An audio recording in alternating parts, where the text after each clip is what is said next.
여러분 안녕하세요. 건강한 생활을 위한 시간, 김효진입니다. 오늘은 정말 중요한 이야기를 준비했어요. 혹시 이런 말 들어보셨나요? 당뇨 환자 10명 중 8명이 놓치고 있는 음식의 비밀이 있다.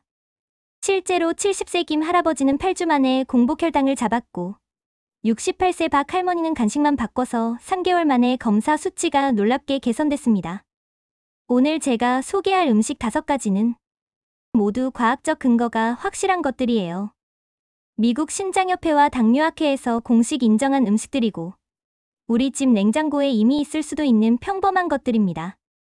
이 영상을 끝까지 보시면 혈당을 30% 안정시키는 구체적인 방법과 실제 성공 사례들, 그리고 오늘부터 당장 실천할 수 있는 간단한 레시피까지 모두 알게 될 거예요. 펜과 종이 준비하시고 함께 시작해볼까요? 오늘 함께 해주실 분은 당뇨 전문의 박현준 선생님입니다. 선생님 안녕하세요. 안녕하세요. 박현준입니다. 네, 정말 많은 분들이 그런 고민을 하고 계시죠? 병원에서도 선생님, 당뇨 환자는 뭘 먹으면 안 되는 거예요? 라고 물어보시는 분들이 정말 많거든요. 사실 당뇨 환자분들 10명 중 8명이 놓치고 있는 음식의 비밀이 있어요. 어떤 비밀인데요? 갑자기 궁금해지네요. 혈당을 30% 안정시키는 음식이 우리 집 냉장고에 이미 있다는 거예요. 단지 어떻게 먹어야 하는지 모를 뿐이죠. 저도 환자분들께 안 되는 음식보다 좋은 음식부터 늘려보세요 라고 말씀드려요. 정말요? 안 되는 거 찾느라 스트레스 받지 말고 좋은 걸 먼저 찾아보라는 말씀이시네요. 그럼 오늘은 우리 집 냉장고에 있는 평범한 음식들로 혈당을 잡는 방법을 알려주시는 건가요? 맞습니다. 오늘은 당뇨 환자분들이 드시면 좋은 음식 5가지를 실제 성공 사례와 함께 말씀드릴게요. 70세 김 할아버지가 8주 만에 공복 혈당을 잡으신 이야기도 들려드리고 68세 박 할머니가 간식만 바꿔서 3개월 만에 검사 수치가 좋아지신 이야기도 준비했어요. 벌써 궁금해지는데요. 청취자 여러분들도 펜과 종이 준비하시고요. 오늘 들으신 내용 중에 하나라도 당장 실천해 보실 수 있을 거예요. 그럼 바로 시작해 볼까요? 오늘도 건강한 이야기 함께 해주신 여러분 고맙습니다. 첫 번째 음식부터 알려주세요. 첫 번째는 귀리예요. 요즘 말로 오트밀이라고도 하죠. 오트밀. 근데 솔직히 맛이 없어서. 저희 어머니도 한번 사오셨다가 이게 뭐냐, 새 모이 같다 하시면서 결국 버리셨거든요. 아마 많은 분들이 비슷한 경험 있으실 것 같아요. 하하, 그런 분들 정말 많으세요. 사실 70세 김 할아버지도 처음엔 똑같이 말씀하셨어요. 이런 게 밥이냐? 풀 뜯어먹는 것 같다고요. 그런데 지금은 매일 아침 귀리죽 드시면서 이제 이게 없으면 아침이 허전하다고 하세요. 정말요? 뭐가 그렇게 달랐을까요? 혹시 특별한 비법이라도 있나요? 비결은 밥에 살짝 섞어서 시작하는 거였어요. 쌀 3귀리 1 비율로요. 처음부터 귀리죽을 들이지 않고 평소 드시던 밥에 조금씩 섞어서 시작했거든요. 그러니까 밥맛도 고소해지고 혈당도 천천히 올라가고 일석이조였어요. 단계적으로 접근하신 거네요. 그런데 귀리가 정확히 어떻게 혈당에 도움이 되는 건가요? 귀리에는 베타글루칸이라는 특별한 성분이 있어요. 이게 위에서 끈적끈적한 젤 같은 걸 만들어서 음식이 천천히 소화되게 해주거든요. 그래서 당분이 천천히 흡수되니까 혈당이 확 올라가지 않는 거예요. 그래서 혈당이 급격히 안 올라가는 거군요. 마치 속도 조절 장치 같은 역할을 하는 거네요. 정확한 표현이에요. 김 할아버지도 8주 후에 공복 혈당이 많이 안정됐어요. 본인 말로는 배가 오래가서 군것질을 덜 찾게 된다고 하시더라고요. 그리고 의외로 변비도 좋아졌다고 하셨어요. 변비까지요? 일석이조네요. 그럼 잠깐 퀴즈 시간입니다. 여러분, 귀리는 하루에 얼마나 드시면 될까요? 한 컵, 반 컵, 아니면 한 숟가락? 정답은 밥에 섞을 때는 쌀 3의 귀리 1 비율이면 충분해요. 대략 반 컵 정도죠. 많이 먹는다고 더 좋은 게 아니라 꾸준히 적당히 드시는 게 중요합니다. 너무 많이 드시면 오히려 배가 불편할 수 있거든요. 처음 시작하시는 분들을 위해서 더 쉬운 방법도 있을까요? 있어요. 처음에는 쌀 5의 길이 1 정도로 아주 적게 시작하세요. 익숙해지시면 점점 늘려가시고요. 아니면 길이를 미리 물에 불려두셨다가 밥 지을 때 넣으시면 더 부드러워져요. 그럼 오늘부터 집에 있는 쌀에 길이 좀 섞어볼까요? 여러분도 마트에서 길이 한 봉지 사오시는 건 어떨까요? 두 번째는 콩이에요. 검은 콩, 강낭콩, 렌틸콩, 뭐든 좋아요. 콩은 좀 친숙하네요. 저희 어머니도 검은 콩 좋아하세요. 맨날 검은 콩밥 해달라고 그러시거든요. 검은 콩 먹으면 머리카락도 좋아진다면서요. 어머니가 정말 현명하시네요. 머리카락뿐만 아니라 혈당에도 콩은 보물 같은 음식이거든요. 탄수화물은 적고 단백질과 섬유질은 많아서 혈당이 천천히 올라가요. 그래서 당뇨 환자분들한테는 완전 식품이라고 볼 수 있어요. 실제로 효과 본 분 계세요? 있죠. 68세 박 할머니 이야기예요. 이분도 처음엔 콩은 소화가 안 된다. 배에 가스가 찬다며 거부하셨어요. 그런데 콩자반부터 시작해서 지금은 렌틸콩 샐러드까지 드세요. 심지어 손자들한테 할머니 콩 요리 맛있다는 소리까지 들으신대요. 콩자반이면 단맛 때문에 혈당이 더 오르는 거 아닌가요? 설탕 들어가잖아요. 좋은 지적이에요. 설탕 대신 스테비아나 조금의 꿀로 간을 맞추시면 돼요. 아니면 아예 간장으로만 간을 해서 짭짤하게 드셔도 좋고요. 박 할머니도 12주 후에 검사 수치가 많이 좋아졌거든요. 특히 혈당뿐만 아니라 혈압도 좋아지셨어요. 혈압까지요? 콩이 혈압에도 도움이 되나요? 네, 콩에는 칼륨이 많이 들어있어서 나트륨을 몸 밖으로 내보내는데 도움을 줘요. 그래서 혈압 관리에도 좋아요. 당뇨와 고혈압을 함께 관리하시는 분들한테는 정말 일석이조예요. 어떻게 드시면 좋을까요? 매일 콩밥만 먹을 수는 없잖아요. 가장 쉬운 건 밥 지을 때 콩을 섞는 거예요. 아니면 콩 삶아서 반찬으로 드시거나 간식으로 콩자반 조금씩요. 하루에 콩 한 컵 정도면 충분해요. 콩국수나 두부도 좋은 선택이고요. 콩 통조림도 괜찮나요? 요즘 편리하잖아요. 바쁜 직장인 자녀분들이 부모님께 사다 드리기도 좋고요. 괜찮은데 꼭 물에 한번 헹궈서 드세요. 나트륨이 많거든요. 짠 음식은 혈압에도 안 좋으니까요. 그리고 통조림 살 때 성분표를 보셔서 설탕이 많이 안 들어간 걸로 고르세요. 혹시 콩을 못 드시는 분들도 계실 텐데, 알레르기나 소화 문제 말이에요. 맞아요. 콩 알레르기가 있으시거나 신장 질환이 있으시면 단백질과 칼륨 섭취를 조절해야 하니까 처음에는 적은 양부터 시작해서 몸이 적응할 시간을 주시는 게 좋아요. 아, 그렇군요. 오늘 저녁 반찬은 콩자반으로 결정. 어머니께서 좋아하실 것 같아요. 세 번째 음식은 뭔가요? 등푸른 생선이에요. 고등어, 꽁치, 정어리, 연어 같은 거요. 아, 이건 좀 의외인데요. 생선이 혈당에 도움이 되나요? 고기나 생선은 혈당과 상관없는 줄 알았거든요. 맞아요. 생선 자체는 혈당을 직접적으로 낮추지는 않아요. 하지만 당뇨 환자분들한테는 더 중요한 역할을 해요. 바로 당뇨 합병증을 예방해 주는 거예요. 특히 심장병이나 뇌졸중 같은 무서운 합병증 말이에요. 아, 그렇구나. 혈당만 관리하면 되는 게 아니라 합병증도 함께 생각해야 하는 거네요. 정확해요. 당뇨는 혈관병이라고 할 수 있거든요. 높은 혈당이 혈관을 손상시키니까요. 그런데 등푸른 생선에 들어있는 오메가3많은 좋은 기름이 혈관을 깨끗하게 해주고 염증을 줄여줘요. 오메가3점 요즘 많이 들어봤는데 정확히 어떤 건가요? 쉽게 말해서 혈관 청소부라고 생각하시면 돼요. 나쁜 콜레스테롤은 줄이고 좋은 콜레스테롤은 늘려주고 혈액이 끈적끈적해지지 않게 해줘요. 미국 심장협회에서도 일주일에 2번은 등푸른 생선을 드시라고 권하고 있어요. 일주일에 2번. 생각보다 자주 먹어야 하네요. 매일은 아니어도 되는 거죠? 네, 매일 드실 필요는 없어요. 일주일에 2번, 한 번에 손바닥 크기 정도면 충분해요. 우리나라 사람들은 사실 생선을 많이 먹는 편이에요. 고등어구이, 꽁치조림, 갈치찜, 이런 것들 말이에요. 맞아요. 저희 아버지도 고등어구이 정말 좋아하세요.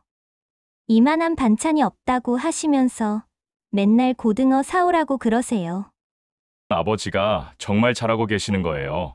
다만 한 가지 주의할 점은 너무 짜게 드시지 마시라는 거예요. 소금 대신 레몬이나 생강으로 간을 맞추시거나 허브나 마늘을 사용하시면 더 좋아요. 생선 통조림은 어떤가요? 참치캔 같은 거요. 요리하기 번거로우시니까 통조림이 더 편할 수도 있잖아요. 괜찮아요. 다만 기름에 담긴 것보다는 물에 담긴 걸로 드시고 저염 제품을 선택하세요. 기름을 너무 많이 먹으면 칼로리가 높아지거든요. 그리고 참치보다는 고등어나 꽁치 통조림이 오메가3가 더 많아요. 혹시 생선을 못 드시는 분들은 어떻게 하죠? 생선 비린내 때문에 못 드시는 분들도 계시잖아요. 그런 분들은 생강이나 마늘, 양파를 충분히 넣어서 조리하시면 비린내가 많이 줄어들어요. 아니면 된장이나 고추장으로 양념해서 드시는 것도 좋은 방법이에요. 우리 전통 조리법이 비린내 제거에는 최고거든요. 알겠어요. 이번 주에는 고등어 구이 2번은 먹어야겠네요. 아버지께서 좋아하실 것 같아요.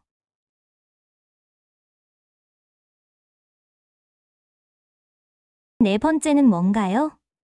잎채소예요. 시금치, 브로콜리, 배추잎, 부추, 이런 것들요. 이건 뭔가 당연한 것 같기도 하고. 채소는 원래 좋은 거 아닌가요? 어릴 때부터 채소 많이 먹어라. 그런 말 많이 들었잖아요. 맞아요. 그런데 특히 잎채소가 당뇨에 더 좋거든요. 감자나 고구마 같은 뿌리 채소와는 달리 탄수화물은 거의 없고 섬유질과 여러 좋은 성분들이 많아서요. 마그네슘, 엽산, 비타민 K, 이런 것들이 혈당 조절에 도움을 줘요. 실제로 연구 결과가 있나요? 네, 큰 연구에서 잎채소를 많이 드시는 분들이 당뇨에 걸릴 확률이 13에서 14% 낮다고 나왔어요. 이미 당뇨가 있는 분들도 혈당 관리에 도움이 되고요. 특히 식후 혈당이 급격히 오르는 걸 막아주는 효과가 있어요. 어떻게 드시면 좋을까요?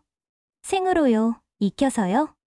둘 다 좋은데 우리나라 사람들한테는 나물로 무쳐 드시는 게 가장 익숙하죠.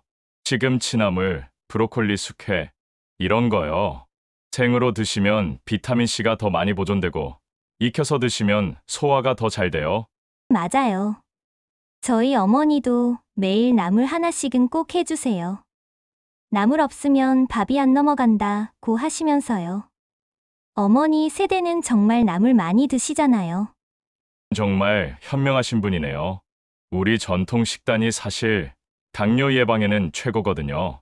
맵기 나물 한 접시, 된장국에도 채소 듬뿍 넣으시면 완벽해요.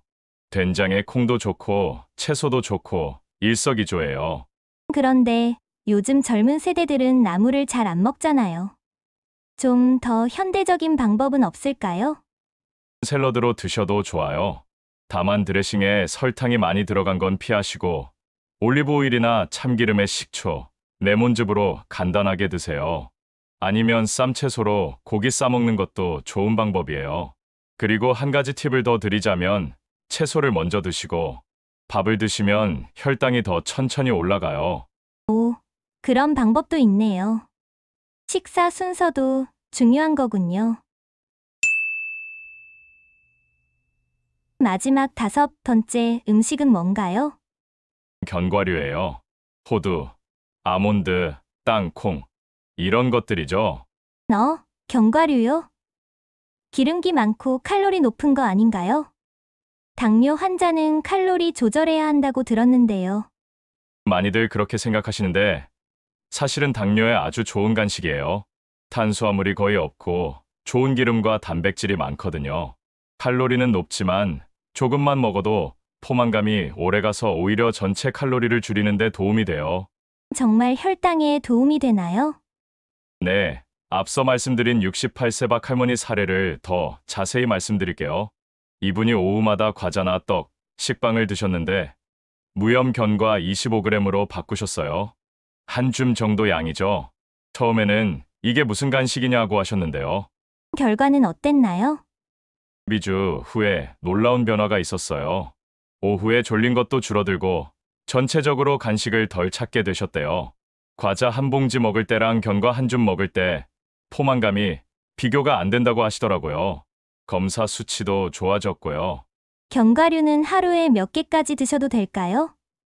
막 드시면 안 되겠죠? 정답은 한 줌, 대략 20에서 30g이에요. 호두로 치면 4개에서 5개, 아몬드로는 20개 정도죠. 이게 정말 중요해요. 견과류는 적게 자주가 핵심이거든요. 한 번에 많이 먹으면 칼로리 폭탄이 되거든요. 어떤 견과가 가장 좋나요? 호두? 아몬드? 사실 비슷비슷해요. 호두는 오메가3가 많고, 아몬드는 비타민 E가 많고, 땅콩은 값이 저렴하면서도 영양이 좋아요. 다만 짠맛 나는 건 피하시고 기름에 볶지 않은 생것으로 드세요. 땅콩도 좋다고 하셨는데 땅콩은 견과가 아니라 콩 아닌가요? 정확해요. 땅콩은 사실 콩과 식물이에요. 하지만 영양 성분이 견과류와 비슷해서 함께 분류하죠. 가격도 저렴하고 구하기도 쉬워서 시니어분들께는 더 좋을 수 있어요. 다만 알레르기만 조심하시면 돼요. 치아가 안 좋으신 분들은 어떻게 하죠? 시니어분들 중에 치아 문제 있으신 분들 많잖아요. 잘게 부수거나 견과 버터로 드시면 돼요. 빵에 발라 드시는 것보다는 사과나 샐러리에 찍어 드시는 게 더 좋고요. 아니면 요거트에 잘게 부순 견과를 넣어서 드셔도 좋아요. 오늘부터 오후 간식은 견과류로 바꿔봐야겠네요. 과자 대신 호두 몇 개씩이면 되겠네요.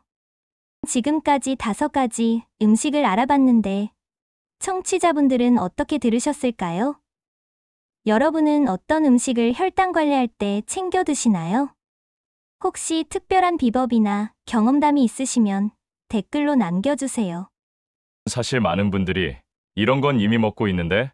라고 생각하실 수도 있어요. 중요한 건 어떻게 먹느냐예요. 같은 음식이라도 먹는 방법과 양, 타이밍에 따라 효과가 완전히 달라지거든요. 맞아요. 예를 들어서요? 예를 들어 귀리는 그냥 사다 놓고 안 먹는 경우가 많은데 밥에 조금씩 섞으면 쉽게 드실 수 있어요. 콩도 통조림으로 사서 헹궈서 쓰시면 편하고요. 생선도 일주일에 2번이라는 구체적인 목표가 있으면 실천하기 쉬워져요. 그럼 이번 주 실천 미션을 정해볼까요? 너무 어려우면 안 되고 누구나 할 수 있는 걸로요. 좋아요. 오늘부터 하루에 하나씩만 시도해 보세요. 월요일은 밥에 귀리 섞기, 화요일은 간식으로 견과류 한 줌, 수요일은 생선 반찬. 이런 식으로요. 한 번에 다 바꾸려고 하지 마세요. 한 번에 다 바꾸려고 하면 오히려 힘들겠죠? 맞아요. 갑자기 다 바꾸시면 오히려 포기하기 쉬워요. 하나씩 천천히 습관을 만들어 가세요. 그리고 완벽하지 않아도 괜찮아요. 이른 점만 해도 충분히 효과를 볼 수 있거든요. 김요진 벌써 시간이 다 되어가네요. 마지막으로 오늘 내용 정리해 주시겠어요? 네. 오늘은 당뇨에 좋은 5가지 음식을 알아봤어요. 귀리, 콩, 등푸른 생선, 잎채소, 견과류였죠.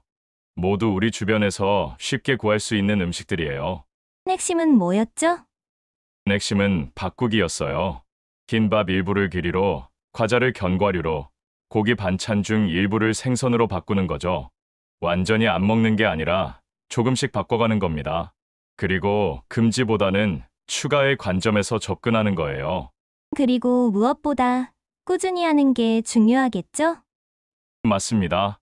음식 하나가 단순한 식사가 아니라 여러분의 혈관과 삶을 지켜주는 약이 될 수 있어요. 특히 오늘 소개한 음식들은 당뇨뿐만 아니라 혈압, 콜레스테롤에도 도움이 되거든요. 일석삼조예요. 70세 김 할아버지나 68세 박 할머니처럼 우리도 변화를 만들 수 있다는 거네요. 그럼요. 나이는 숫자일 뿐이에요. 지금 시작해도 늦지 않아요. 오늘 저녁 식탁부터 작은 변화를 시작해보세요. 이런 작은 실천들이 3개월, 6개월 후에는 큰 변화를 만들어낼 거예요. 청취자 여러분, 오늘 들으신 내용 중에 하나만이라도 실천해보세요. 완벽하지 않아도 괜찮아요. 시작하는 게 중요하니까요. 그리고 가족분들과도 함께 해보세요. 혼자 하는 것보다 가족이 함께하면 훨씬 쉬워져요. 손자, 손녀들한테 할머니, 할아버지가 건강해지려고 노력한다는 모습을 보여주시는 것도 좋은 교육이 될 거예요. 이번 주도 건강하게 보내시길 바라고요. 다음 시간에는 혈압에 좋은 음식 주제로 준비해 오겠습니다. 고혈압과 당뇨를 함께 관리하고 계신 분들께 도움이 될 거예요.